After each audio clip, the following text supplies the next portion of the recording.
শান্তিদার তো আগরতলা বন্ধ করে গাড়ি চালাইতে তো হইব, চালান তার আগে চালাইতে তো হইব, ইনকাম নাই কোনো কিছু নাই, গাড়ির উপরে তো নির্ভর সব না কোনো প্রবলেম, রাস্তা ক্লিয়ার, প্যাসেঞ্জার কম আরে, হ্যাঁ প্যাসেঞ্জার কম আরে, কোনো বাধার সম্মুখীন হতে হয়েছে রাস্তা? না না না।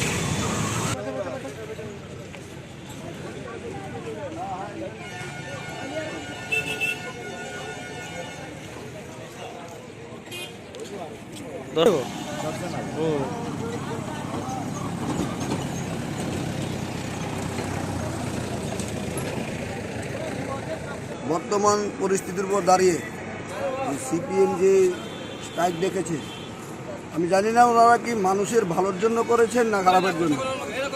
বর্তমানে যে পরিস্থিতি চলছে সেই পরিস্থিতির উপর দাঁড়িয়ে চলতি মাস মানুষের আর্থিক সংকট, এদিকে বিভিন্ন জায়গাতে আপনার ইউক্রে যুদ্ধ লেগে আছে। এই পরিস্থিতির মধ্যে দাঁড়িয়ে স্ট্রাইক ডাকাটা কতটা বাঞ্ছনীয় ওনারাই জানেন, কিন্তু আমরা এই স্ট্রাইককে আমরা সমর্থন করি না। এবং আমাদের সকাল থেকে এখন পর্যন্ত সমস্ত রুটে যাত্রীবাহী যানবাহন চলাচল করছে, সমস্ত ধরনের যানবাহন, এবং এই যানবাহন আগামীকালকেও চলবো যথারীতি। আমরা জনগণকে অনুরোধ করব, আপনারা আসুন, যেখানে যাবেন আপনারা গাড়ি পেয়ে যাবেন এবং আপনাদের জন্য আমরা আছি। আপনারা আমাদের সহযোগিতা করুন, আপনাদের পাশে থেকে আমরা কাজ করব। আমরা এই বন্ধকে ধিক্ষার জানাই। এইরকম কোনো ঘটনা এখনও ঘটেনি, এখনও আমরা শুনতে পাইনি।